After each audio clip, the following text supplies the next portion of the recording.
Since I submitted this presentation last week, I have no doubt that things have already changed. You may notice this video is a little off. That's because it's from a still selfie supplied with a recorded voice.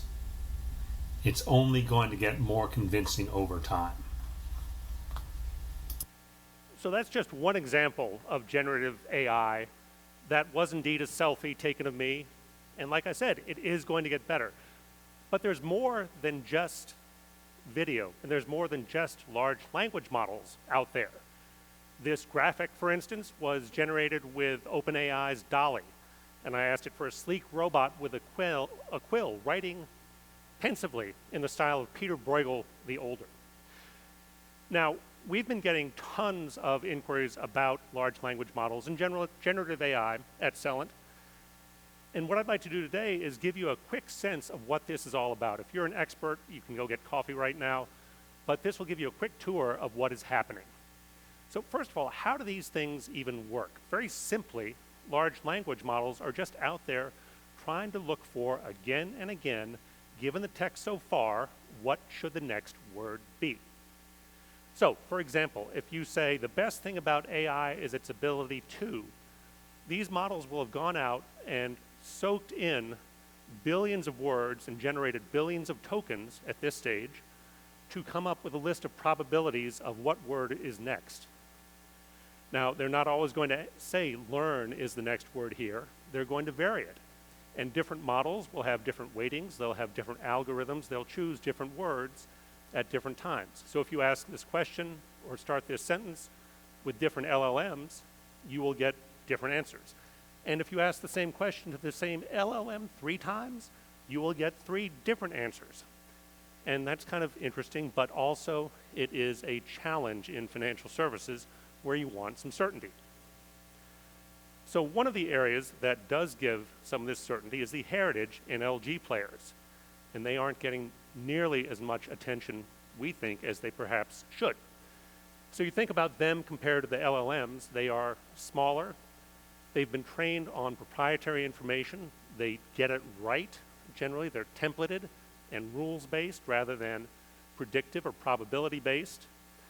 They have controlled access, but folks like EasyOp and Thought Machine and Aria and narrative science and automated insights have been training on specific narrow data sets, as opposed to these new LLMs from OpenAI, which is the most famous, but Google, which dropped a week and a half ago, its next iteration. They are much broader, not nearly as specific, and they're in the open. Now, as we think about the common sense of ChatGPT, for instance, you ask it this question of how do I get 6 gallons if I have a 6-gallon jug and a 12-gallon jug? The answer is trivial, but you ask ChatGPT, you get this 9-step answer that goes seriously off the rails on step 5. So you can't trust it with everything. You've got to check everything it does. So there are huge opportunities here. There are good strengths. Natural language query is really helpful. You don't have to be a programmer. You can get creativity boosts, and you can ask it again and again as you go through the conversation. But there are big threats or weaknesses really as well. There is a huge lack of common sense we've just seen. Average responses come back. And in fact, as they create algorithms to try and detect LLM-generated things to find cheating students, for instance, they look for average responses. And that's a problem when most people are average writers. It's expensive. It's being subsidized right now, but that is going to change over time, we think. It is opaque, meaning it can't be audited, which is, again, a huge problem for FS firms. And it's prone to hallucinations, which is a fancy way of saying it just makes stuff up sometimes. So there are huge opportunities, particularly as we tune this for financial services. And Morgan Stanley, for instance, has licensed with OpenAI a proprietary system. And you can do the standard value trifecta of increasing cost, reducing cost, increasing revenues, mitigating risks. But there are threats as well. If you give this stuff out in the open right now, you are giving away your information. So do not use PII right now. And it is going to be a huge vector, and we could spend a day on this for fraud and cyber attacks. Finally, you get some false confidence. You always have to check what's happening here. So think of AI or generative AI as this nosy neighbor over the back fence, really a know-it-all neighbor. I generated these images with another program for images, saying for Midjourney, a know-it-all neighbor speaking to me over the back fence. You can get some useful information from them, but you've always got to filter it and use your own judgment.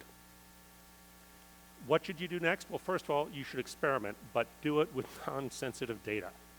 You should be thinking about how it is that you are going to get the battery in your clicker. You should pilot things, but specific use cases, and recognizing that this is just an aid to employees. It should not be client-facing.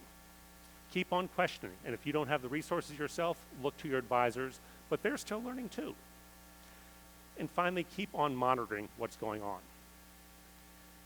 but avoid huge bets at this stage. Ultimately, today, you can choose to play offense or not. That's really up to you, given your resources.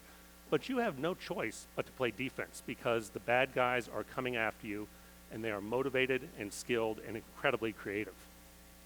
So ultimately, start small, maintain your optionality, but do start. We think that this is the biggest thing to have hit financial services ever. We were not huge fans of the metaverse in FS. We don't think they're good use cases. We were not huge fans of the game-changing nature of blockchain. We think it has specific helpful use cases, but it's not widely applicable. This is, pay attention to it and keep up on the ever-changing progress going on here. And good luck.